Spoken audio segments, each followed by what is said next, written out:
Ang malakas na ulan ay walang humpay sa paghampas sa bubong ng mansyon ng pamilya Montesillo. Sa labas ang hangin ay humahagupit sa mga puno ng akasya na tila ba nagpupumiglas ang kalikasan laban sa isang hindi nakikitang kaaway. Sa loob ng maliit na kwarto ng mga katiwala, nakaupo si Ellie sa gilid ng kanyang kama. Hawak niya ang isang lumang rosaryo at ang kanyang mga daliri ay nanginginig habang dinadasalan ang bawat butil nito. Ang katahimikan ng gabi ay binasag ng matinis na tunog ng intercom na nakadikit sa dingding. Napatalon si Eli sa gulat. Ellie, pumunta ka sa opisina ni Don Antonio.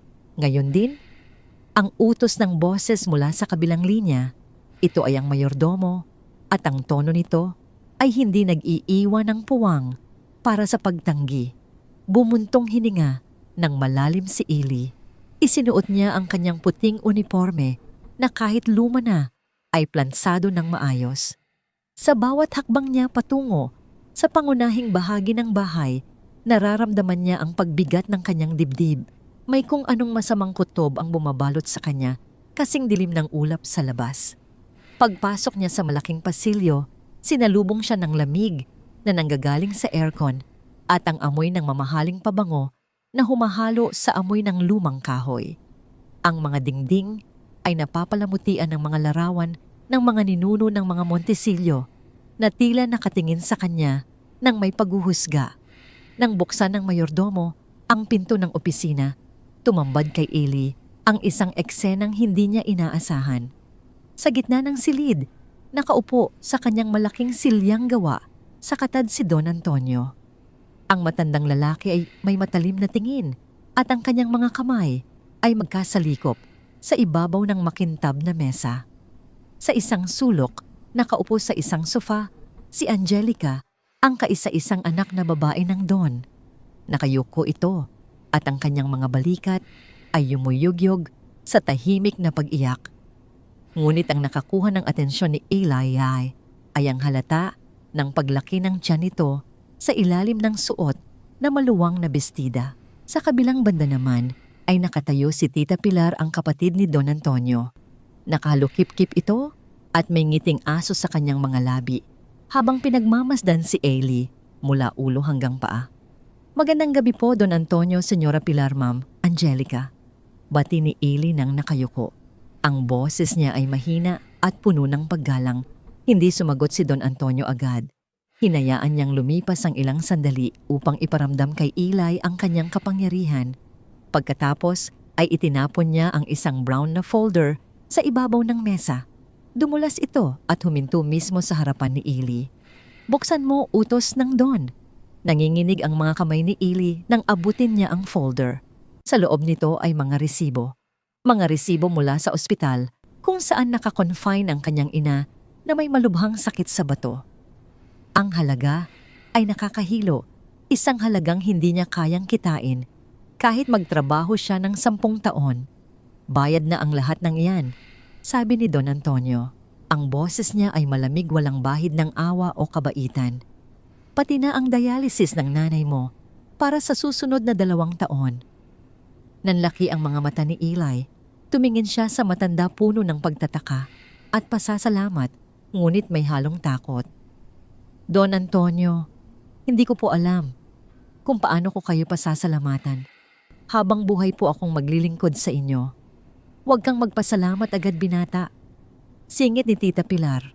Ang boses nito ay matinis at puno ng lason. Walang libre sa mundong ito, lalo na sa pamilyang Montesillo. May kapalit ang bawat sentimo. Tumingin si Don Antonio kay Angelica na mas lalong yumuko at tinakpan ang mukha ng kanyang mga palad. Buntis si Angelica, direktang sabi ni Don Antonio. At ang ama ng bata ay isang walang kwentang lalaki na tinanggal ko na sa landas natin. Ngunit ang problema ay ang kahihiyan. Ang pangalan ng mga Montesillo ay hindi pwedeng madungisan ng isang iskandalo ng pagbubuntis sa labas ng kasal. Nagsimulang kumabog ng mabilis ang puso ni Eli. Ano po ang kinalaman ko dito, senyor? Tumayo si Don Antonio at naglakad palapit kay Ellie. Ang anino ng matanda ay tumakip sa liwanag ng ilaw. Kailangan ni Angelica ng asawa. Isang asawa na malinis ang pangalan, walang sabit at higit sa lahat isang asawa na kaya kong kontrolin. Hinawakan ni Don Antonio ang balikat ni Eli nang mahigpit, tila ba dinudurog ang buto nito. Ikaw ang napili ko, Eli. Ngayong gabi papakasalan mo ang anak ko. Pakiramdam ni Eli ay binuhusan siya ng malamig na tubig. Napaatras siya ng bahagya. Po Don Antonio, isang hamak na driver lang po ako. At saka, may kasintahan po ako sa probinsya.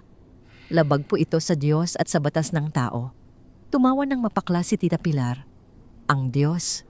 Nasaan ang Diyos mo nung naghihingalo ang nanay mo at wala kang pambili ng gamot? Kami ang sumagot sa buhay ng nanay mo, Eli. Utang na loob mo sa amin ang bawat hininga niya ngayon. Hindi ko po kaya. Sagot ni Eli, ang boses niya ay basag na. Tumingin siya kay Angelica, umaasang magsalita. Ito umaasang ipagtatanggol siya nito. Ngunit nanatiling tahimik ang dalaga, nakakulong sa sarili niyang mundo ng pagdurusa. Nagbago ang timpla ng mukha ni Don Antonio, nawala ang pagpapanggap na mahinahon. Bumalik siya sa kanyang mesa at may kinuha pang isang papel. Kung tatanggihan mo ang alok ko, Eli, meron akong ibang regalo para sa'yo, sabi ni Don Antonio habang iwinawagayway ang papel. Ito ay isang warrant of arrest. Madali kong mapapalabas na ninakawan mo ako. Alam mo naman kung gaano kabilis kumilos ang mga pulis kapag ako ang nag-utos. Makukulong ka at ang nanay mo, ipatitigil ko ang lahat ng suporta sa ospital. Sa tingin mo, tatagal pa siya ng 1 linggo kung wala ang tulong ko. Napaluhod si Eli. Ang bigat ng banta ay dumurog sa kanyang tuhod. Ang imahe ng kanyang inang nakaratay sa kama, maputla at mahina ang pumuno sa kanyang isipan. Ito na ba ang kabayaran ng pagiging mahirap? Ang mawalan ng karapatang humindi? Parang awa niyo na po. Pagmamakaawa ni Eli, ang mga luha ay nagsimulang tumulo sa kanyang mga mata. Huwag niyo pong idamay ang nanay ko. Kung gayon pumili ka, mariing sabi ni Don Antonio. Ang dignidad mo o ang buhay ng nanay mo? Muling nagsalita si Tita Pilar. Lumapit ito kay Angelica at marahas na hinawakan ng babaan ng dalaga upang iangat ang mukha nito. Tingnan mo siya, Eli. Maganda naman ang pamangkin ko, mayaman. Hindi ka lugi. Ang kailangan mo lang gawin ay pirmahan ang kontrata ng kasal at magpanggap na ama ng bastadong ito. Winaksi ni Angelica ang kamay ng kanyang tiyahin. Tumingin siya kay Eli. Ang mga mata ni Angelica ay pula at magapunon ng paghingi ng tawad at desperasyon. Sa sandaling iyon, nakita ni Eli na pareho lang silang biktima sa kwartong ito. Pareho silang nakatali sa leeg ng kapangyarihan ni Don Antonio. Ang kulog sa labas ay dumagundong ng malakas na nagpayanig sa mga bintana ng opisina.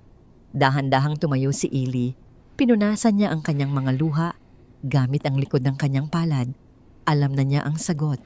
Wala siyang pagpipilian. Ang kanyang prinsipyo at pangarap ay kailangang isakripisyo sa altar ng kaligtasan ng kanyang ina. Tinatanggap ko po, bulong ni Eli. Ang boses niya ay halos hindi marinig. Parang huling hininga ng isang taong sumuko na sa laban. Napangiti si Don Antonio, isang nangiting walang init.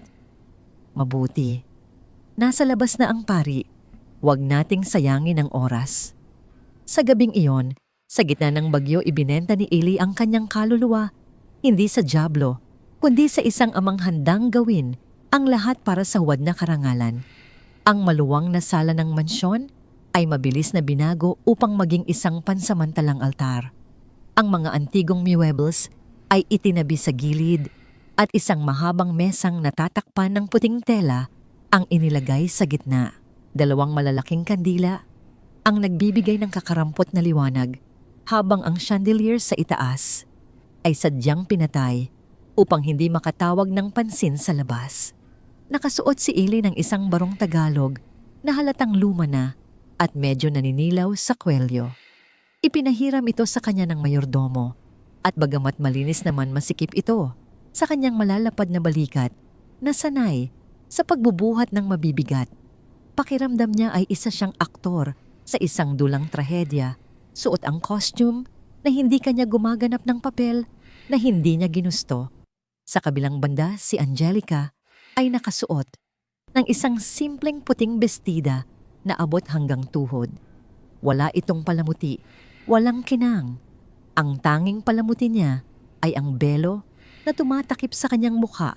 Ngunit kahit ang manipis na tela ay hindi kayang itago ang pamamaga ng kanyang mga mata at ang pamumutla ng kanyang mga labi. Ang kanyang tiyan na bumabakat sa damit ay tila isang mabigat na pasanin na humihila sa kanya pababa. Dumating ang pari si Father Sioson, isang lalaking may bilugan na tiyan at pawisang noo.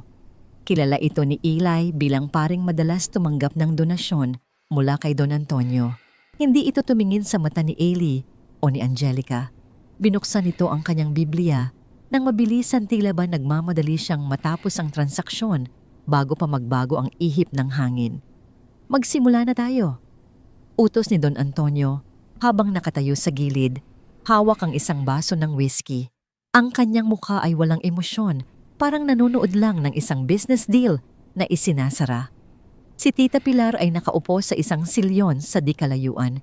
May hawak na pamaypay na marahang ikinakampay kahit malamig naman ang simoy ng hangin. Ang kanyang mga mata ay naniningkit habang sinusuri si Angelica. Tingnan mo nga naman, bulong ni Pilar na sapat lang para marinig ng lahat. Ang prinsesa ng mga Montecillo ikakasal sa isang draper sa gitna ng gabi. Kung buhay lang ang nanay mo, Angelica, siguradong mamamatay siya ulit sa kahihiyan. Napayuko si Angelica. Ang kanyang mga kamay ay mahigpit na nakahawak sa laylayan ng kanyang damit hanggang sa mamuti ang kanyang mga knuckles. Gusto sanang magsalita ni Eli. Gusto niyang sabihin na tama na. Pero ang banta ni Don Antonio kanina ay sariwa pa sa kanyang isipan. Ang buhay ng kanyang ina ay nasa mga kamay ng mga taong ito. Sinimula ng pari ang seremonya. Ang kanyang mga salita ay mabilis at walang puso. Wala ang mga pangaral tungkol sa pag-ibig at pagsasama. Direkta ito sa punto, parang nagbabasa lang ng listahan ng mga bilihin.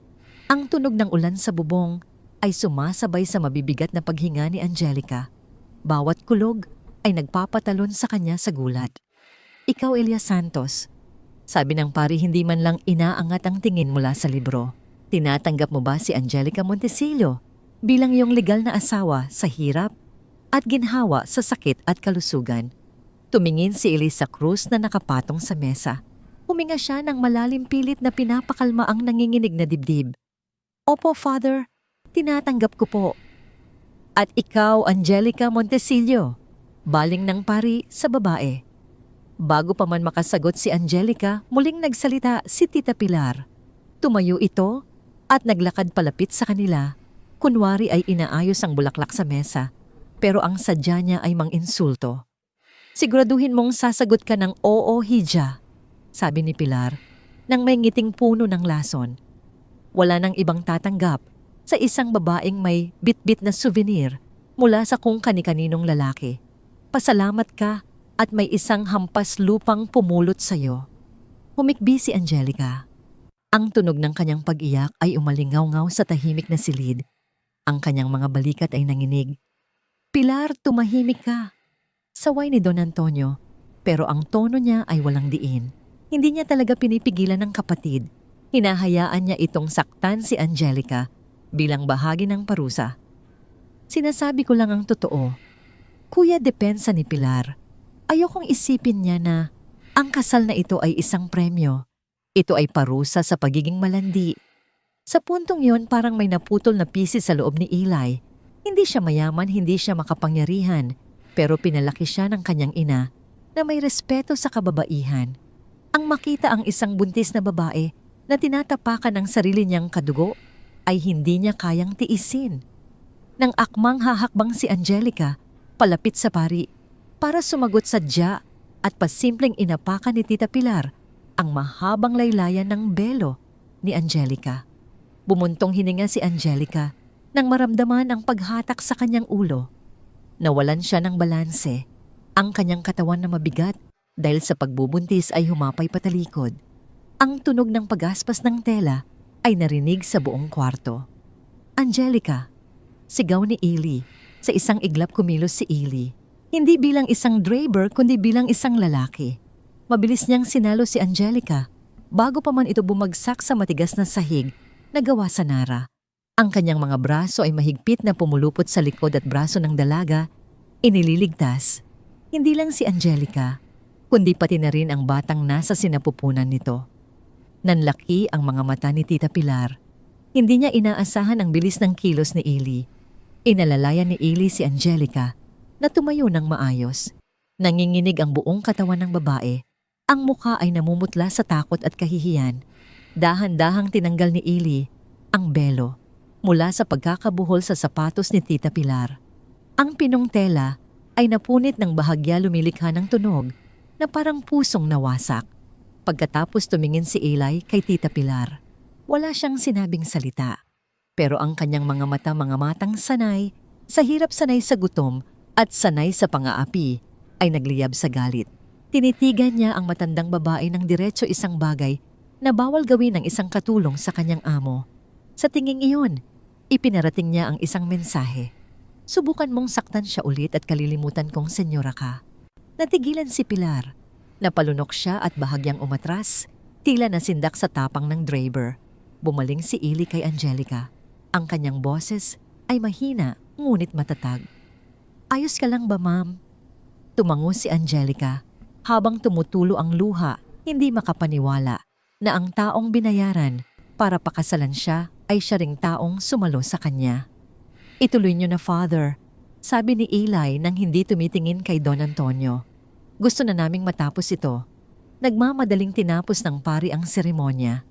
"Kung gayon, idinedeklara ko kayong mag-asawa. Walang palakpakan, walang halikan. Tanging ang lagaslas ng ulan at ang mabigat na paghinga ng mga tao sa loob ang maririnig."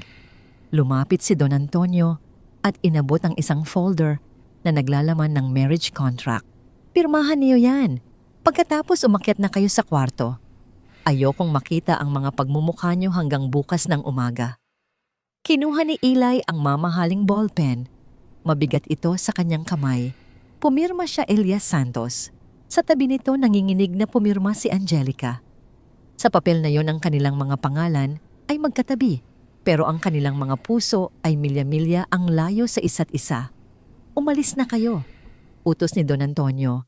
Habang tumatalikod, tila tapos na ang isang nakaka-stress na transaksyon sa negosyo. Inalalayan ni Eli si Angelica paakyat sa malaking hagdanan. Habang naglalakad sila, narinig pa nila ang boses ni Tita Pilar sa ibaba. "Sayang ang lahi natin, kuya. Hinaluan ng dugo ng alipin." Huminto sandali si Angelica. Masakit ang mga salitang iyon, pero naramdaman niya ang kamay ni Eli sa kanyang siko banayad na umaalalay, hindi humihila, hindi nandidiri. "Huwag mo na silang pakinggan," bulong ni Eli. "Magpahinga ka na." Nang makapasok sila sa kwarto, isinara ni Eli ang pinto ng dahan-dahan. Ang tunog ng trangka ay tila nagsara din sa mundo ng pang-iinsulto sa labas. Pero sa loob ng 4 na sulok na yon, nagsimula ang bago at tahimik na digmaan sa pagitan ng 2 taong pinagtagpo ng tadhana at pinaghiwalay ng paniniwala. Ang kwarto ng bagong kasal ay ang pinakamalaki sa mansyon ng mga Montesillo. Dati itong kwarto ng namayapang asawa ni Don Antonio at ngayon ay pinalamutian ito ng mga bagong kurtina at sapin sa kama na gawa sa sutla. Ang hangin ay amoy lavender, pilit na tinatabunan ang amoy ng luma at alikabok ng nakaraan. Pumasok si Angelica nang una ang kanyang mga hakbang ay mabibigat at pagod. Nanginginig ang kanyang mga kamay habang tinatanggal ang belo na tila naging kadena sa kanyang leeg kanina. Umupo siya sa gilid ng malaking kama. Ang kanyang tingin ay nakapako sa sahig na gawa sa makintab na Nara. Sumunod si Eli, maingat na isinara ang pinto sa likuran niya. Ang tunog ng trangka ay tila nagkulong sa kanila sa isang hawla ng ginto. Tumayo siya malapit sa pinto. Hindi alam kung saan ilulugar ang sarili sa kwartong ito na puno ng karangyaan na hindi niya kailanman inakala na mapupuntahan niya. Bakit ka pa nandito? Basag ni Angelica sa katahimikan. Ang kanyang boses ay mahina, ngunit matalimpuno ng hinanakit. Napatingin si Eli sa kanya. Ma'am Angelica, dito po ako pinatulog ni Don Antonio. Wala po akong ibang mapupuntahan. Tumayo si Angelica nang biglaan ang kanyang muka ay namumula sa galit. Huwag mo akong tawaging ma'am, asawa mo na ako sa papel. Hindi ba yan naman ang gusto niyo, di ba? Ang makuha ang pangalan ng mga Montesillo? Hindi po ganun yun. Tanggi ni Eli pero pinutol siya agad ni Angelica. Magkano, tanong ni Angelica habang lumalapit sa kanya. Ang kanyang mga mata ay nanlilisik. Magkano ang ibinayad ni Papa sa'yo para pakasalan ng isang katulad ko, isang babaeng buntis sa ibang lalaki? Yumuko si Eli. Ang sakit ng paratang ay tumagos sa kanyang dibdib. Wala po akong tinanggap na pera para sa sarili ko. Ang nanay ko po, nasa ospital siya. Si Don Antonio lang po ang makakatulong sa kanya. Siyempre. Mapait na tawa ni Angelica. Ang nanay mo, ang pamilya mo, palaging may dahilan, di ba? Pero sa huli pera pa rin ang dahilan kung bakit ka nandito. Pare-pareho lang kayong lahat. Ikaw, si Papa, si Tita Pilar.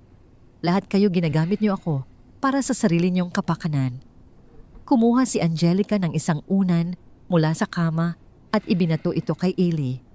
Tumama ito sa dibdib ni Eli pero hindi siya gumalaw. Nanatili siyang nakatayo, tinatanggap ang galit ng babaeng alam niyang nasasaktan lang. Lumayas ka sa kama ko, sigaw ni Angelica. Ang kanyang boses ay nanginginig sa halo-halong galit at iyak. Doon ka sa sahig matulog.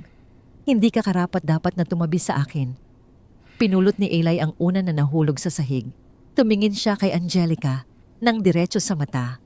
Sa kabila ng masasakit na salita, nakikita niya ang takot at lungkot sa likod ng galit nito. Ang babaeng ito ay nawalan ng lahat ng pag-ibig ng kalayaan at ng respeto sa sarili sa loob lang ng ilang oras. Opo, mahinahong sagot ni Eli. Doon po ako sa sahig matutulog. Huwag po kayong mag-alala. Naglakad si Eli patungo sa cabinet at kumuha ng isang manipis na kumot. Inilatag niya ito sa sahig malayo sa kama, malapit sa bintana, kung saan tanaw ang hardin na binabayo ng ulan. Pagkatapos kinuha niya ang kanyang lumang rosaryo mula sa bulsa ng kanyang pantalon. Humiga si Angelica sa kama, tinalikuran si Eli. Ang kanyang katawan ay nakadantay sa isang malaking unan, yakap-yakap ang kanyang tiyan na parang ito na lang ang natitirang kakampi niya sa mundo. Ang mga luha ay patuloy na umaagos sa kanyang pisngi, bumabasa sa mamahaling punda ng unan.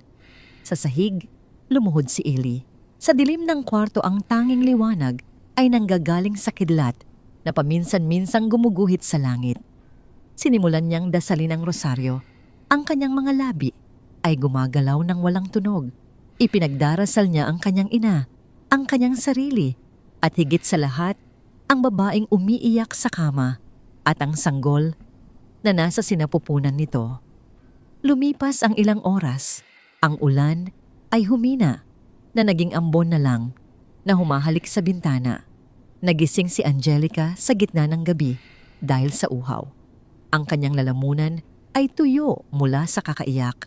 Nang bumangon siya, nakita niya si Eli na nakaupo pa rin sa sahig na kasandal sa dingding tulog na hawak ang rosaryo. Tinitigan niya ang lalaki. Sa liwanag ng buwan na tumatagos sa bintana, nakita niya ang kapayapaan sa mukha nito. Wala ang kasakiman o ang pagiging tuso na inaasahan niya mula sa isang taong pumayag sa ganitong kasunduan.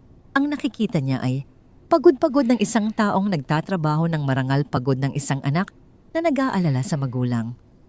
Bumaba si Angelica sa kama at dahan-dahang lumapit kay Eli. Kumuha siya ng isang basong tubig mula sa mesa at uminom. Nang ibabalik niya ang baso, hindi niya sinasadyang nasagi ang lampara. Nagising si Eli sa tunog ng pagkabasag. Mabilis siyang napadilat at tumayo alerto. Ma'am, ano pong nangyari? May masakit po ba? Nakita niya si Angelica na nakatayo, hawak ang kanyang tiyan, nakatingin sa kanya nang may halong gulat at hiya. Sa paanan nito ay ang mga bubog ng nabasag na baso. Wala mabilis na sagot ni Angelica, sabay talikod para itago ang kanyang mukha. Nadulas lang sa kamay ko. Huwag mo akong intindihin. Agad na lumapit si Eli, ngunit huminto siya ng ilang hakbang ang layo para bigyan ng espasyo ang dalaga. Huwag po kayong gumalaw. Baka matapakan niyo ang bubog. Ako na po ang magliligpit. Lumuhod si Eli at isa-isang pinulot ang malalaking piraso ng salamin gamit ang kanyang mga kamay. Wala siyang walis o pandakot sa kwarto, kaya't nagtiyaga siyang gamitin ang gilid ng isang lumang magasin na nakapatong sa mesa para ipunin ang maliliit na pira-piraso. Habang pinapanood siya ni Angelica, napansin niya ang gaspang sa mga kamay ni Eli, mga kamay na sanay sa trabaho, puno ng kalyo at maliliit na hiwa. Ito ang mga kamay na nagmamaneho para sa kanyang ama, araw-araw nagbubuhat ng mga gamit. At ngayon, ito rin ang mga kamay na naglilinis ng kanyang kalat nang walang reklamo. Bakit, tanong ni Angelica? Sa mahinang boses, halos hindi madinig sa gitna ng katahimikan ng madaling araw. Tumingala si Eli, hawak ang mga bubog sa kanyang palad. Po, bakit ka pumayag ulit ni Angelica? Ang kanyang mga mata ay nanunubig. Alam mong hindi kita mahal. Alam mong anak ito ng ibang lalaki. Alam mong ginagamit ka lang ni Papa. Bakit mo tinanggap ang ganitong buhay, Eli? Hindi ba masakit sa pride mo bilang lalaki? Bumuntong hininga si Eli. Tumayo siya at itinapon ang mga bubog sa basurahan sa sulok. Pagkatapos humarap siya kay Angelica. Sa unang pagkakataon, hindi siya yumuko bilang isang katulong. Tumingin siya bilang isang tao, kapantay ng babaeng nasa harapan niya. Masakit po pag-amin ni Eli. Sobra.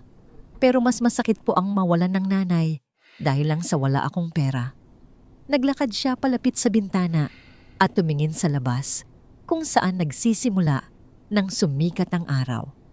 Ang liwanag ay tumama sa kanyang mukha, nagbibigay diin sa pagod at determinasyon sa kanyang mga mata. At isa pa, dagdag ni Eli, hindi lang naman po ako ang biktima dito. Kayo rin, Ma'am Angelica. Pareho tayong nakakulong sa kagustuhan ni Don Antonio. Kung tatanggihan ko ito, baka mas malala pa ang gawin niya sa inyo. Baka ipakasal kayo sa iba na mas masama ang ugali o baka itago kayo sa probinsya habang buhay. Natigilan si Angelica. Hindi niya naisip iyon. Sa kanyang galit at awa sa sarili, nakalimutan niyang may puso rin pala ang taong nasa harapan niya. Isang pusong marunong umunawa sa kabila ng kanyang sariling paghihirap. Hindi ko alam kung anong mangyayari sa atin, patuloy ni Eli. Pero hanggat nandito ako, ipinapangako ko, hinding-hindi ko kayo sasaktan at hinding-hindi ko pababayaan ang bata. Naramdaman ni Angelica ang init sa kanyang mga pisngi. Ang mga salitang iyon ay tumagos sa pader na itinayo niya sa paligid ng kanyang puso. Ito ang unang beses na may nagmalasakit sa kanya at sa kanyang anak nang walang hinihinging kapalit maliban sa kaligtasan ng sarili itong ina. Bumalik si Angelica sa kama at humiga tinalikuran ulit si Eli. Pero sa pagkakataong ito, hindi nagalit ang nararamdaman niya, kundi isang kakaibang uri ng respeto at marahil isang maliit na pag-asa na hindi siya nag-iisa sa laban na ito. Salamat, bulong niya sa unan, sapat lang para marinig ng hangin. Sa kabilang banda ng kwarto, ngumiti ng mapait si Eli. Bumalik siya sa kanyang higaan, sa sahig niyakap ang kanyang sarili, laban sa ginaw ng umaga. Sa pagitan nila ay may isang malaking kama at isang mundong puno ng pagkakaiba. Pero sa gabing iyon nagsimula nang mabuo ang isang tulay ng pagkakaunawaan na gawa sa bubog at luha. Lumipas ang ilang buwan at ang tiyan ni Angelica ay kapansin-pansin ng lumaki. Kasabay nito ang paglaganap ng mga tsismis sa loob at labas ng mansyon na parang apoy na kumakalat sa tuyong talahiban. Alam ng lahat na nagpakasal si Angelica sa Draper, pero ang bersyon na pinalabas ni Don Antonio ay isang kwento ng tunay na pag-ibig na hindi napigilan ng pagkakaiba ng estado sa buhay. Isang gabi nagkaroon ng hapunan sa mansyon. Dumalo ang ilang malalapit na kaibigan ni Don Antonio at mga business partners, kasama na rin si Tita Pilar, na laging present sa bawat okasyon para mag-obserba at manghusga. Nakaupo si Eli sa tabi ni Angelica. Suot niya ang isang barong na mas maayos kaysa noong kasal, pero ramdam pa rin niya ang tingin ng mga bisita na parang sinusuri kung karapat-dapat ba siya sa posisyong yon. Si Angelica naman ay tahimik na kumakain ng kanyang mga mata, ay nakatutok lang sa kanyang pinggan, iniiwasan ang pakikipagtitigan kahit kanino. "Napakaswerte mo naman, Angelica," sabi ng isang ginang na puno ng alahas sa katawan. "Biruin mo ang isang driver ay naging prinsipe ng buhay mo. Parang sa teleserye lang." Nagtawanan ang mga bisita ng mahina, pero ang tawa ni Tita Pilar ay matinis at puno ng pang-uuyam. "Oo nga naman," sang-ayon ni Pilar habang hinihiwa ang kanyang steak ng mariin. Kaya lang sa teleserye kadalasan ay may twist sa huli. Minsan ang prinsipe ay nagiging palaka kapag nalaman na ang prinsesa ay may dalang bagahe. Tumingin si Pilar sa tiyan ni Angelica nang makahulugan. Huminto si Angelica sa pagsubo. Ang kanyang kamay na hawak ang tinidor ay nanginig. Alam niyang pinariringgan siya ng kanyang tiyahin tungkol sa bata. Alam niyang alam ni Pilar ang totoo at ginagamit ito para saktan siya sa harap ng ibang tao. "Tita Pilar," saway ni Don Antonio sa mahinang boses pero hindi sapat para patigilin ang kapatid. "Bakit kuyang patuloy ni Pilar na tila nag-e-enjoy sa reaksyon ng pamangkin? Sinasabi ko lang na hindi lahat ng fairy tale ay may happy ending, lalo na kung ang simula ay puno ng kasinungalingan. Di ba, Ellie? Masarap ba ang buhay mayaman kapalit ng pag-ako sa responsibilidad ng iba?" Namutla si Ellie. Ang dugo niya ay umakyat sa kanyang ulo. Tinitigan niya si Pilar. Ang matandang babae ay nakangisi, naghihintay na mapaya siya o si Angelica. "Excuse me po," sabi ni Eli ng mahinahon, pero ang kanyang boses ay may diin. "Ang asawa ko po ay buntis. Hindi makakabuti sa kanya ang stress." "Asawa?" Tumawa ng malakas si Pilar. "Huwag mo kaming lokohin, Eli. Alam nating lahat kung bakit ka nandito. Bayad ka. Isang biniling asawa para takpan ang dumi ng pamilyang ito. At ang batang yan, sino ba ang ama niyan? Siguradong hindi ikaw, dahil ang dugo ng mga Montesillo ay hindi humahalo sa putik." Sa sandaling iyon, hindi na nakapagpigil si Angelica. Ang mga luhang kanina pa niya pinipigil ay tumulo na. Napatayo siya na bangga ang mesa at tumakbo palabas ng dining room patungo sa hardin. "Angelica," tawag ni Eli. Humarap si Eli kay Tita Pilar. Ang galit na kanina pa niya kinikimkim ay sumabog na. Hindi siya sumigaw, hindi siya nagmura. Pero ang kanyang kilos ay nagsalita nang mas malakas kaysa sa anumang salita. Hinawakan ni Eli ang kanyang baso ng tubig. Ang kanyang mga knuckles ay namuti sa higpit ng hawak. Tinitigan niya si Pilar. Nang diretso sa mata, isang tingin na nagsasabing sobra na. Bago pa man makapagsalita ulit si Pilar, ibinagsak ni Eli ang baso sa mesa ng malakas. Ang tunog ng kristal na tumama sa mamahaling kahoy ay umalingaw-ngaw sa buong silid. Hindi ito nabasag, pero ang tubig ay tumalsik sa mukha at damit ni Tita Pilar. Natigilan ang lahat. Nanlaki ang mga mata ni Pilar habang tumutulo ang tubig sa kanyang make-up. "Bastos kang sigaw ni Pilar. "Anong ginawa mo?" "Pasensya na po," sabi ni Eli sa malamig na boses. "Nadulas lang sa kamay ko, gaya ng pagkadulas ng dila niyo kanina." Pagkatapos tumingin siya kay Don Antonio. "Don Antonio, iginagalang ko po kayo bilang ama ng asawa ko. Pero bilang asawa niya, hindi ko hahayaang bastusin siya ng kahit sino sa pamamahay na ito. Kahit pa kadugo niyo." Walang imik si Don Antonio. Nakatitig lang siya kay Ellie, tila gulat sa ipinakitang tapang ng driver. Sa kauna-unahang pagkakataon, nakita niya si Eli hindi bilang isang sunod-sunurang empleyado, kundi bilang isang lalaking may prinsipyo. Tumalikod si Eli at sinundan si Angelica sa labas. Naabutan niya si Angelica sa may fountain na kaupo sa bench at umiiyak. Ang kanyang mga balikat ay yumuyugyog sa bawat hikbi. "Ma'am Angelica," tawag ni Eli nang malumanay.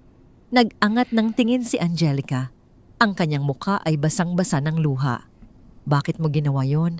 Bakit mo siya kinalaban? Baka palayasin ka ni Papa. Baka mawalan ka ng trabaho. Ang nanay mo.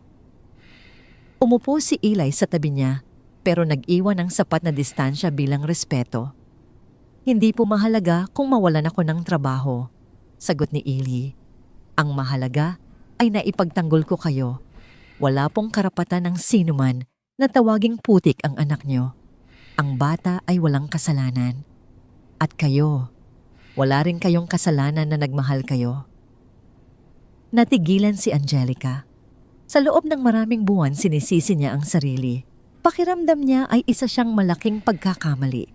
Pero ngayon, may isang taong nagsasabi sa kanya na hindi siya masama na karapat dapat siyang ipagtanggol. Eli, bulong ni Angelica. Salamat. Sa gabing iyon sa ilalim ng liwanag ng buwan, nagbago ang tingin ni Angelica kay Eli. Hindi na ito isang driver lang. Hindi na ito isang biniling asawa. Siya ay isang kakampi, isang kaibigan. At marahil, sa paglipas ng panahon ay magiging higit pa roon. Sa loob ng mansyon na natiling tahimik ang hapagkainan. Si Tita Pilar ay nagpupuyos sa galit habang pinupunasan ang kanyang mukha. Pero walang sino man ang nagtangkang magsalita. Dahil sa gabing iyon, napatunayan ng isang driver na ang tunay na dangal ay hindi nasusukat sa yaman o apelyido, kundi sa tapang na ipagtanggol ang tama. Lumipas ang ilang linggo matapos ang insidente sa hapunan at ang tensyon sa pagitan ni Eli at Tita Pilar ay nanatiling mataas. Gayunpaman sa loob ng kwarto ni na Eli at Angelica, nagkaroon ng tahimik na kasunduan. Si Eli ay patuloy na natutulog sa sahig, pero ngayon ay may sarili na siyang unan at kumot na ibinigay ni Angelica. Minsan nagiiwan pa ito ng prutas o gatas sa mesa para sa kanya bago matulog. Isang hapon inutusan si Eli ni Don Antonio na linisin ang lumang library sa dulo ng pasilyo sa ikalawang palapag. Ito ang kwartong madalang pasukin ng sinuman, puno ng alikabok at amoy ng mga lumang libro. Habang nagwawalis si Eli sa ilalim ng isang malaking estante ng mga libro, napansin niya na ang isang tabla ng sahig ay maluwag. Umangat ito nang bahagya ng matapakan niya. Curious, yumuko siya at sinubukang iangat ito gamit ang dulo ng kanyang walis. Sa ilalim ng tabla, may isang maliit na espasyo. At sa loob nito, may nakatagong isang metal na kahon na kinakalawang na. Kinuha ni Eli ang kahon. Mabigat ito. Ang kandado ay lumana at madaling nasira ng pihitin niya. Nang buksan niya ito, tumambad sa kanya ang mga lumang litrato, sulat at ilang dokumento. Kinuha niya ang pinakaibabaw na litrato. Ito ay litrato ng isang batang lalaki na nakangiti, karga-karga ng isang lalaking kamukha ni Don Antonio, pero mas maamo ang mukha. Sa likod ng litrato, may nakasulat na pangalan Daniel, 1,000, 900 at 75. Nanlaki ang mga mata ni Eli. Daniel. Ito ang pangalan ng lalaking minahal ni Angelica, ang ama ng batang dinadala nito. Binuksan niya ang isa sa mga nakatuping papel. Ito ay isang birth certificate. Nakalagay dito na si Daniel ay anak sa labas ng kapatid ni Don Antonio, ang namayapang si Don Ramon. Ibig sabihin, pinsan ni Angelica si Daniel. Hindi kalahating pinsan. Pero bakit ito itinatago? Nagpatuloy siya sa pagbabasa. Nakita niya ang mga sulat mula kay Daniel para kay Angelica na hindi kailanman na ipadala. Mga sulat na puno ng pagmamahal at pangako na babalik siya. At higit sa lahat, may isang dokumento na nagpapatunay na si Daniel ang tunay na tagapagmana ng kalahati ng hasyenda at kumpanya ng mga Montecillo ayon sa huling habilin ni Don Ramon bago ito mamatay. Nanginig ang mga kamay ni Eli, kaya pala galit na galit si Don Antonio kay Daniel, hindi lang dahil mahirap ito o dahil nabuntis nito si Angelica, kundi dahil si Daniel ay isang banta sa kapangyarihan ng Don. Ang pagpapakasal kay Angelica sa isang driver ay paraan para ilayo si Daniel at burahin ang anumang koneksyon nito sa pamilya. Anong ginagawa mo? Napatalon si Eli sa gulat. Sa pintuan nakatayo si Angelica. Ang kanyang mukha ay maputla, nakahawak sa hamba ng pinto para suportahan ang sarili. Ma'am Angelica, Nautal na, sabi ni Eli habang mabilis na tinatago ang kahon sa likod niya. Naglilinis lang po ako. Lumapit si Angelica. Ang kanyang mga mata ay nakapako sa kamay ni Eli. Ano yang tinatago mo, ipakita mo sa akin. Wala nang nagawa si Eli. Dahan-dahan niyang inabot ang kahon kay Angelica. Kinuha ni Angelica ang kahon at umupo sa isang silya. Isa-isa niyang tiningnan ang mga laman nito. Nang makita niya ang litrato ni Daniel, napahagulgol siya. Daniel, bulong niya habang hinahaplos ang mukha sa litrato. Akala ko iniwan mo na ako. Akala ko totoo ang sinabi ni Papa na pera lang ang habol mo. Binasa niya ang mga sulat. Ang mga luha ay pumatak sa papel, pinupudpod ang tinta ng mga salitang, "Mahal na mahal kita, Angelica. Babalik ako. Huwag kang maniwala sa kanila." Lahat ng ito, sabi ni Angelica sa pagitan ng mga hikbi, lahat ng ito ay kasinungalingan. Niloko ako ni Papa. Niloko niya tayong lahat. Tumayo si Eli at lumapit sa kanya. Ma'am, delikado po ang mga dokumentong yan. Kung malalaman ni Don Antonio na nasa atin ito. Wala akong pakialam, sigaw ni Angelica. Ang kanyang mukha ay puno ng puot. Siya ang sumira sa buhay ko. Siya ang naglayo sa akin kay Daniel. At ngayon alam ko na kung bakit. Tumingin siya kay Eli, ang mga mata ay nag-aapoy. Tulungan mo ako, Eli. Tulungan mo akong hanapin si Daniel. Tulungan mo akong ibunyag ang katotohanan. Natigilan si Eli. Alam niyang malaking gulo ito. Alam niyang manganib ang buhay nila. Pero nang makita niya ang sakit at determinasyon sa mukha ni Angelica, naalala niya ang sarili niyang ina na nagdusa dahil sa kawalan ng katarungan. Opo, ma'am, sagot ni Eli ng matatag. Tutulungan ko kayo kahit anong mangyari. Sa sandaling iyon, ang library na puno ng alikabok ay naging saksi sa isang bagong alyansa. Hindi na lang sila mag-asawa sa papel. Sila ay magkasama sa isang misyon, ang paghahanap ng katarungan sa ilalim ng bubong ng kasinungalingan. Itinago nila ang kahon sa ilalim ng kama ni Angelica sa isang lugar na hindi iisipin ni Don Antonio na halughugin. At sa gabing iyon, habang natutulog si Angelica, nayakap ang litrato ni Daniel, nagdasal si Eli na sana ay magkaroon sila ng lakas na harapin ang bagyong parating. Dahil alam niya sa oras na lumabas ang katotohanan ito, hindi lang ang mansyon ang ngayanig, kundi ang buong pundasyon ng pamilya Montisillo.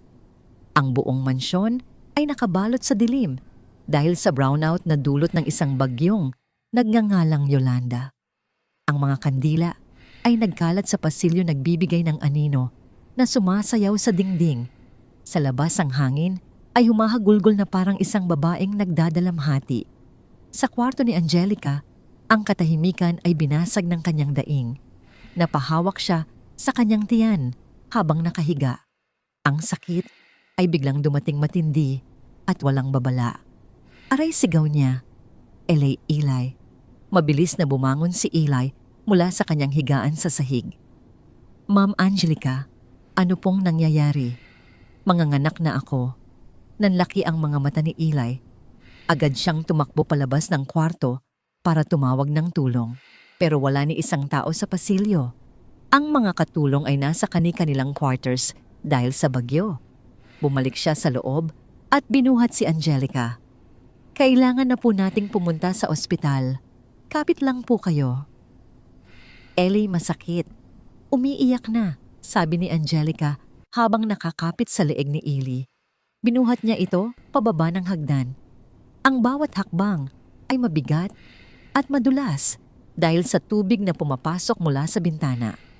Pagdating nila sa garahe, nakita niyang baha na ang daan. Ang lumang kotse ni Don Antonio ay hindi aandar sa ganitong taas ng tubig. Wala pong sasakyan, sabi ni Eli puno ng panik. Eli, please! Bulong ni Angelica na mimilipit sa sakit. Ayokong mawala ang anak ko. Parang awa mo na. Tumingin si Eli sa paligid. May nakita siyang isang lumang tricycle na nakaparada sa gilid ng garahe. Ito ang ginagamit ng hardinero. Walang pag-aalinlangan, isinakay niya si Angelica sa sidecar. Kumuha siya ng trapal para takpan ito at protektahan si Angelica mula sa ulan. Kumapit po kayo ng mahigpit. Pinaandar niya ang motor. Ang ingay nito ay tila lumaban sa hangin. Sinugod nila ang baha at dilim. Ang bawat lubak sa daan ay nagpapadaing kay Angelica at bawat daing ay tumutusok sa puso ni Eli. Pagkatapos ng mahabang oras ng pakikipagbuno sa bagyo, nakarating sila sa pinakamalapit na ospital. Basang-basa si Eli nang buhatin niya si Angelica papasok sa emergency room. Tulong manganganak na ang asawa ko, sigaw niya. Agad na lumapit ang mga nurse at inasikaso si Angelica. Isinakay ito sa stretcher at dinala sa delivery room. Naiwan si Eli sa labas nanginginig sa ginawa't takot. Makalipas ang ilang oras lumabas ang doktor. "Congratulations," sabi nito habang tinatanggal ang maskara. "Lalaki ang anak niyo. Malusog siya pero kailangan pa niyang manatili sa incubator dahil premature siya ng ilang linggo." Nakahinga ng maluwag si Eli. "Salamat po sa Diyos. Kamusta po si Angelica?" "Nagpapahinga na siya. Pwede niyo na siyang puntahan maya-maya." Habang naghihintay si Eli sa labas ng nursery, may narinig siyang ingay sa reception area. "Kailangan ko siyang makita. Anak ko yon." Sigaw ng isang lalaki. Napalingon si Eli. Sa di kalayuan, nakita niya ang isang lalaking payat gusgusin at basang-basa rin sa ulan. Nakikipagtalo ito sa guard. "Sir, bawal po pumasok kung hindi kayo kamag-anak," sabi ng guard. "Ako ang tatay. Ako si Daniel." Natigilan si Eli. Daniel, ang lalaking nasa litrato, ang tunay na ama ng bata. Lumapit si Eli. "Sandali lang po." Tumingin ang guard at si Daniel kay Eli. "Kilala ko po siya," sabi ni Eli sa guard. "Papasukin niyo po siya." Gulat na gulat si Daniel nang makita si Eli. "Sino ka?" "Ako si Eli." Sagot niya ng mahinahon. "Ang asawa ni Angelica." Namuo ang galit sa mukha ni Daniel. "Ikaw ang pinalit sa akin. Ikaw ang kasabwat ni Don Antonio." "Hindi po iling ni Eli. Napilitan lang din po ako. Pero hindi yun ang mahalaga ngayon. Ang mahalaga ay ligtas na nanganak si Angelica. At may anak na kayo, lalaki." Nawala ang galit sa mukha ni Daniel at napalitan ng luha. "Anak ko, totoo ba?" "Opo," turo ni Eli sa salamin ng nursery. "Ayun po siya." Lumapit si Daniel sa salamin. Nakita niya ang munting sanggol na natutulog sa loob ng incubator.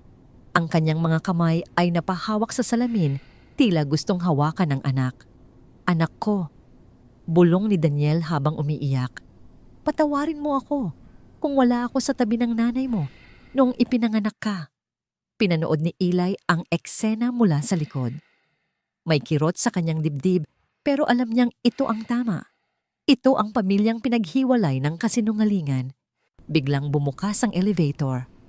Mula rito ay lumabas si Don Antonio kasama ang ilang bodyguard at si Tita Pilar. "Anong ginagawa ng hampas lupang yan dito?" Sigaw ni Don Antonio nang makita si Daniel. Napalingon si Daniel. Ang kanyang mukha ay nagdilim sa galit nang makita ang matanda. "Ikaw," sigaw ni Daniel habang sumusugod kay Don Antonio. "Ikaw ang sumira sa buhay namin." Mabilis na hinarang ng mga bodyguard si Daniel. Hinawakan nila ito sa magkabilang braso. "Bitawan niyo ako." Pumalag si Daniel. "Hayop ka, Antonio. Ibalik mo ang mana ko. Ibalik mo ang pamilya ko. Itapon niyo sa labas ang basurang yan." Utos ni Don Antonio nang walang emosyon. "Teka lang po." Sigaw ni Eli habang humaharang sa pagitan ni Daniel at ng mga bodyguard. "Huwag niyo po siyang saktan. Karapatan po niyang makita ang anak niya." "Tumabi ka dyan, Eli," banta ni Don Antonio. "O pati ikaw ay idadamay ko.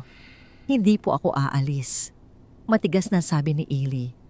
"Asawa ko po si Angelica, pero siya ang ama ng bata at hindi ko hahayaang ipagkait niyo sa kanya ang karapatang yon." Sa unang pagkakataon, nakita ng lahat ang tapang ni Eli. Hindi na siya ang driver na yumuyuko. Siya ay isang lalaking naninindigan para sa katotohanan. Nagkatinginan sila ni Daniel. Isang tingin ng pasasalamat mula sa ama at isang tingin ng pag-unawa mula sa asawa. Sa gitna ng ospital, sa harap ng nursery, kung saan natutulog ang inosenteng sanggol, nagsimula na ang tunay na laban. Hindi na lang ito tungkol sa mana o apelyido. Ito ay tungkol sa pagiging ama. Ang katahimikan ng pasilyo ng ospital ay nabasag ng tensyon. Sa gitna ng koridor nakatayo si Don Antonio na napapalibutan ng kanyang mga bodyguard. Sa harap nila hinarang ni Eli ang daan upang protektahan si Daniel na ngayoy hawak ng dalawang malalaking lalaki.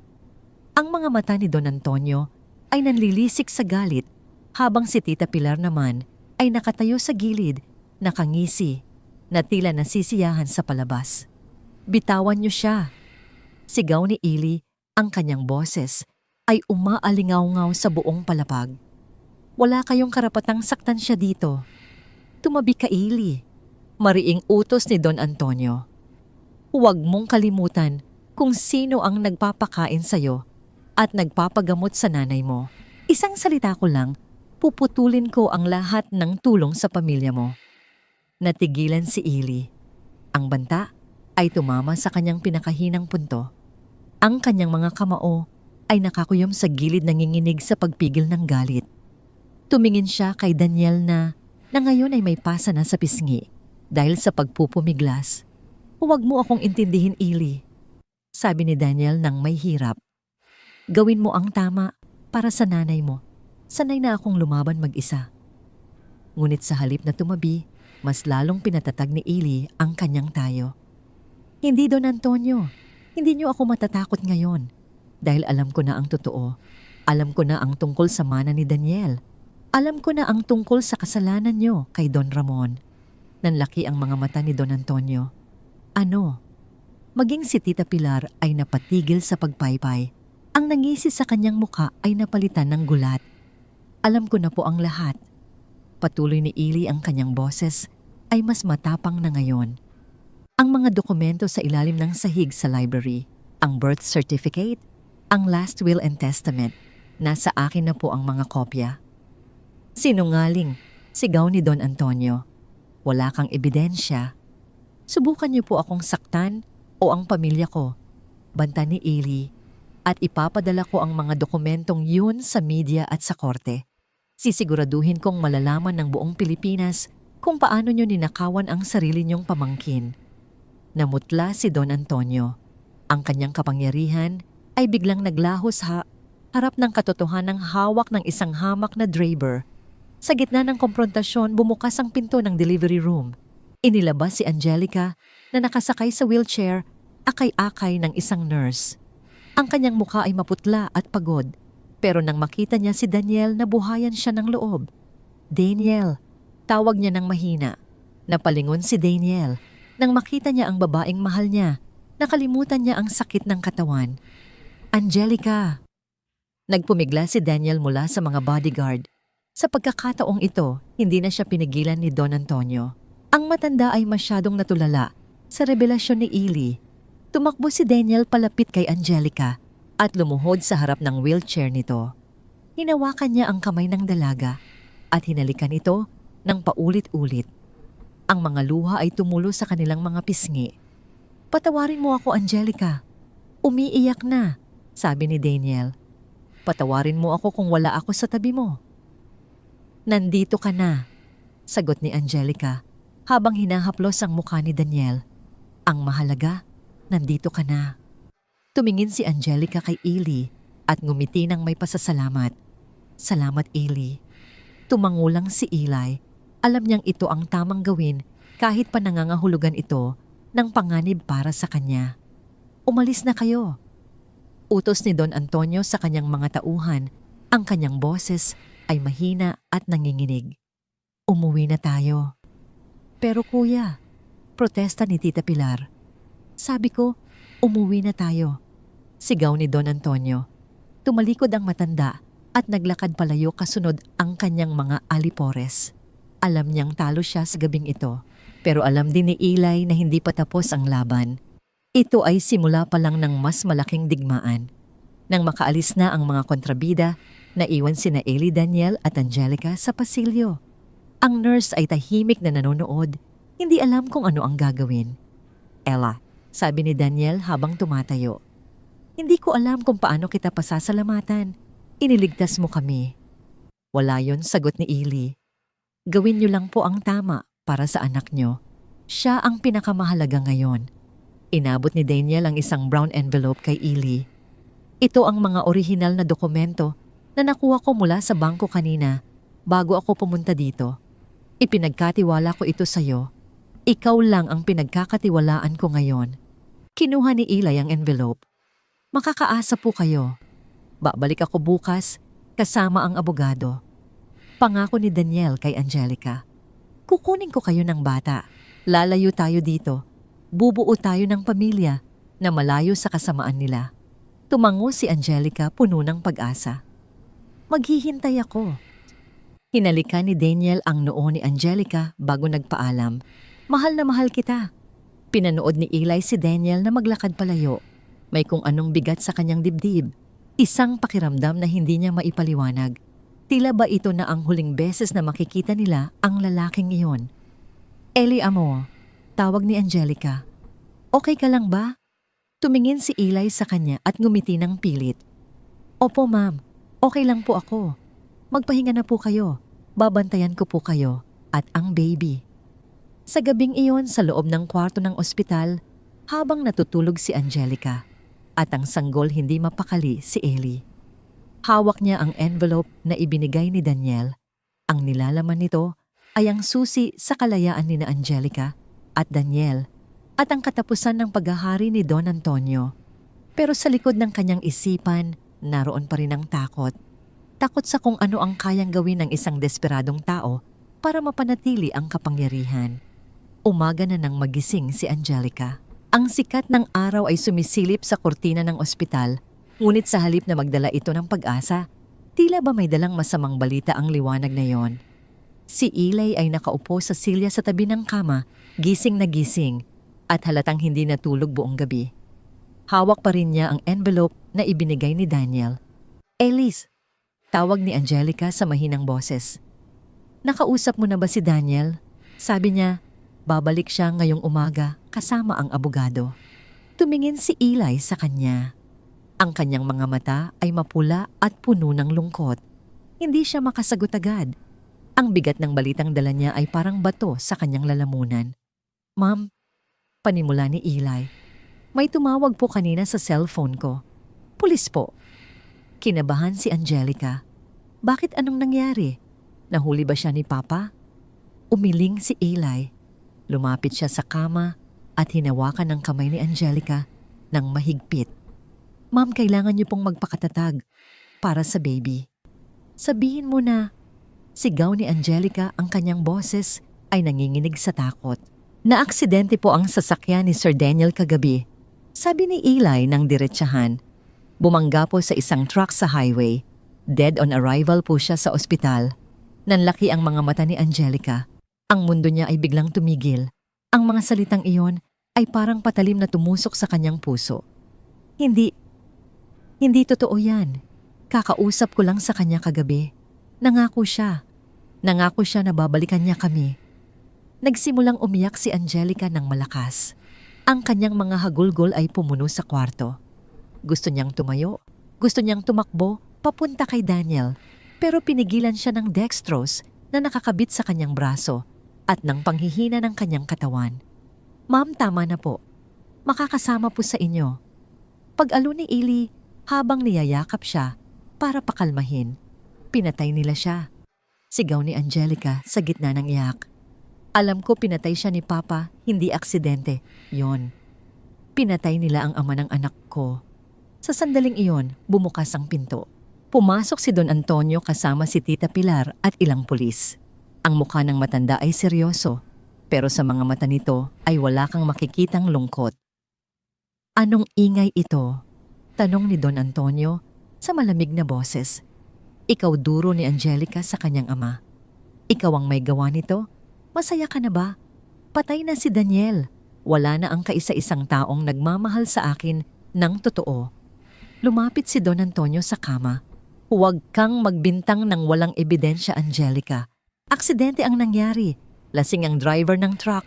Wala kaming kinalaman dyan. Sinungaling. Sigaw ni Angelica. Kumuha siya ng baso ng tubig sa mesa at ibinato ito kay Don Antonio. Lumayas ka dito. Mamamatay tao ka. Umilag si Don Antonio pero natapunan pa rin siya ng tubig sa kanyang mamahaling Amerikana. Pilar, tawagin mo ang doktor. Bigyan niyo ng pampakalma ang anak ko. Nagwawala na siya. Opo kuya, sagot ni Tita Pilar. Habang lumalabas ng kwarto, may ngiting tagumpay sa kanyang mga labi. Akmang lalapit si Don Antonio para sampalin si Angelica upang patahimikin ito, pero mabilis na humarang si Ellie. Hinawakan niya ang braso ng matanda ng mahigpit. Huwag niyo po siyang sasaktan, sabi ni Eli sa matigas na tono. Ang kanyang mga mata ay nanlilisik sa galit. Namatayan na nga po ang anak niyo, dadagdagan niyo pa ng sakit ng katawan. Bitawan mo ako, Ellie, utos ni Don Antonio. Wala kang karapatang pigilan ako sa pagdidisiplina sa anak ko. May karapatan po ako, sagot ni Eli. Ako ang asawa niya sa papel na pinapirmahan niyo. At bilang asawa, tungkulin kong protektahan siya mula sa kahit sino, kahit sa sarili niyang ama na walang puso. Itinulak ni Eli si Don Antonio palayo. Napaurong ang matanda at muntik ng matumba kung hindi siya nasalo ng bodyguard. Tandaan mo ito, Ellie, banta ni Don Antonio habang inaayos ang kanyang damit. Pagbabayaran mo ang ginawa mo ngayon. At ikaw, Angelica, maghanda ka dahil sa ayaw at sa gusto mo uuwi ka sa mansyon at susundin mo ang lahat ng utos ko. Tumalikod si Don Antonio at lumabas ng kwarto, kasunod ang mga pulis na tila walang nakita. Naiwan sina Eli at Angelica. Niyakap ulit ni Eli ang umiiyak na babae. Pangako, ma'am, bulong ni Eli. Hindi po matatapos dito ang lahat. Pagbabayaran nila ang ginawa nila kay Sir Daniel. Hawak ko ang ebidensya at gagamitin natin to para makamit ang hustisya. Umiyak lang si Angelica sa balikat ni Eli. Sa araw na yon namatay ang isang bahagi ng kanyang puso kasama ni Daniel. Pero sa abo ng pagdadalamhati, may isinilang na bagong apoy ang apoy ng paghihiganti. Ang mansyon ng mga Montesillo ay nagmistulang sementeryo ng mga buhay na patay. Nakabalik na si Angelica mula sa ospital, ngunit ang kanyang katawan lamang ang naroon. Ang kanyang kaluluwa ay tila naiwan sa libingan ni Daniel. Si Don Antonio naman ay nagpatuloy sa kanyang buhay na parang walang nangyari, nag-oorganisa ng mga salo-salo at nakikipagpulong sa mga politiko, habang si Tita Pilar ay abala sa pagpapakalat ng tsismis na nabaliw si Angelica dahil sa postpartum depression. Ngunit lingid sa kanilang kaalaman, may niluluto na plano sina Eli at Angelica.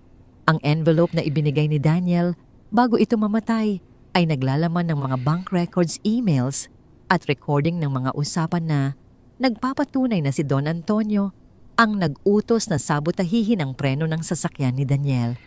Dumating ang araw ng ika-60 kaarawan ni Don Antonio. Isang marangyang piging ang inihanda sa hardin. Ang mga bisita ay nakasuot ng mga mamahaling damit, kumikinang sa ilalim ng mga ilaw. Sa gitna ng kasiyahan, tumayo si Don Antonio sa entablado para magbigay ng talumpati. Mga kaibigan, salamat sa pagpunta.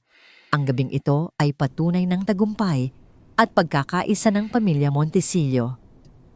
Habang nagsasalita siya, biglang namatay ang mga ilaw sa hardin. Ang tanging natira ay ang spotlight na nakatutok sa kanya. Anong nangyayari? Tanong ni Don Antonio na iirita. Sa malaking screen sa likod niya na dapat ay magpapakita ng audiovisual presentation ng kanyang buhay, biglang lumabas ang isang video. Ito ay ang CCTV footage mula sa isang talyer. Nakita sa video ang isang lalaki na nagbabayad sa mekaniko. Ang lalaki ay si Buboy, ang pinagkakatiwalaang bodyguard ni Don Antonio. At ang sasakyan na inaayos, ang kotseng minamaneho ni Daniel noong gabing maaksidente ito. Nagulat ang mga bisita. Nagsimula silang magbulungan. Ito po ba ang tagumpay na sinasabi niyo, Papa? Lahat ay napatingin sa balkonahe ng mansyon. Nakatayo doon si Angelica, suot ang isang itim na bestida na sumisimbolo sa kanyang pagluluksa.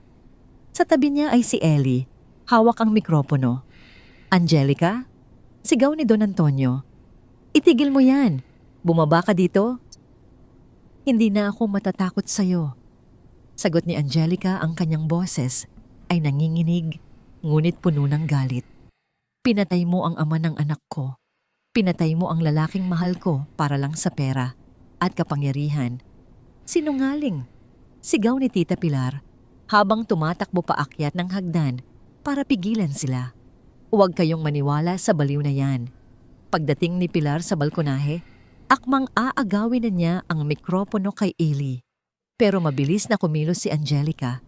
Kinuha niya ang pitsel ng tubig na nakapatong sa mesa sa tabi niya at ibinuhos ang laman nito sa mukha ng kanyang tiyahin.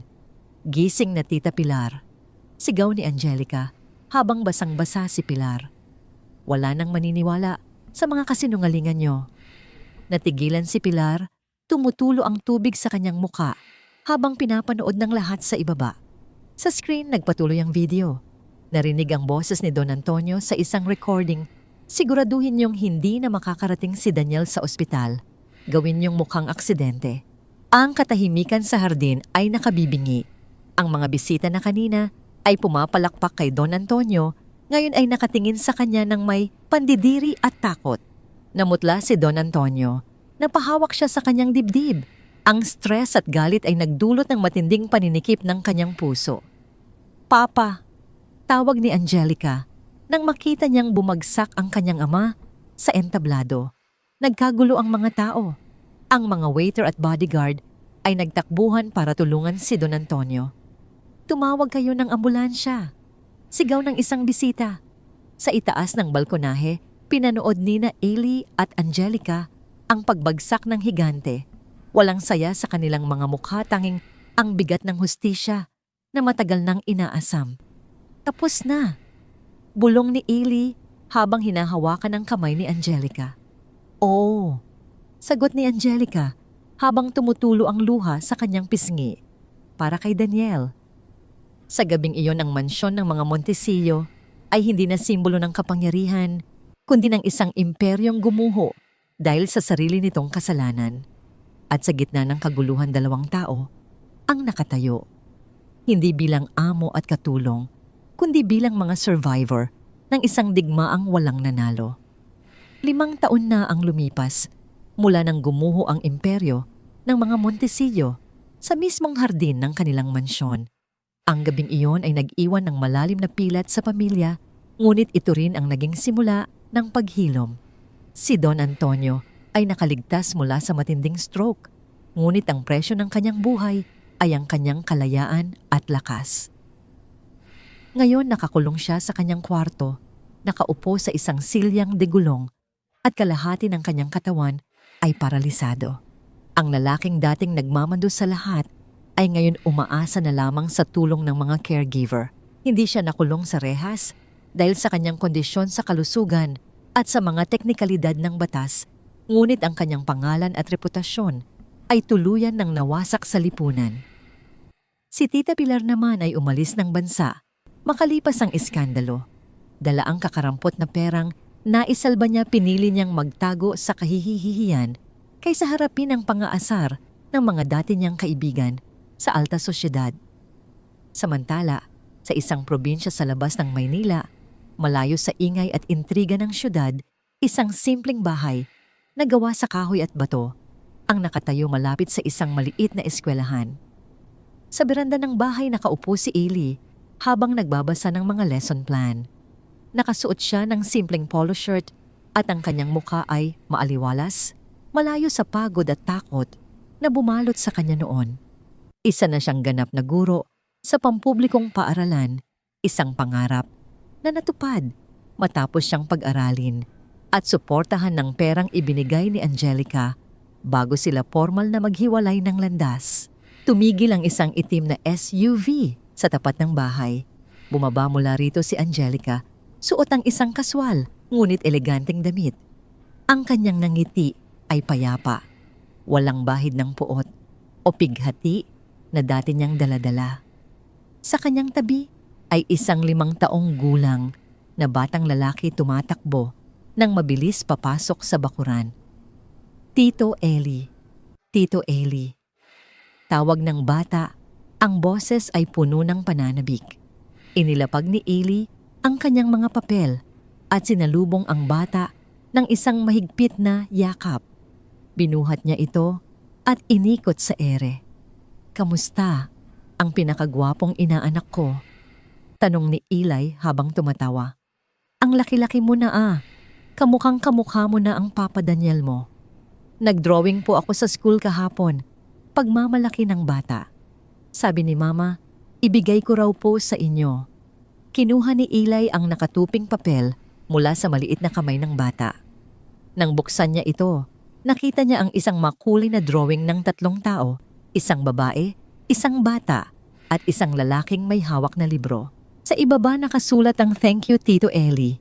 Naramdaman ni Eli ang init sa kanyang dibdib. Tumingala siya at nakita si Angelica na nakatayo sa may hagdanan ng beranda, nakangiti habang pinapanood sila.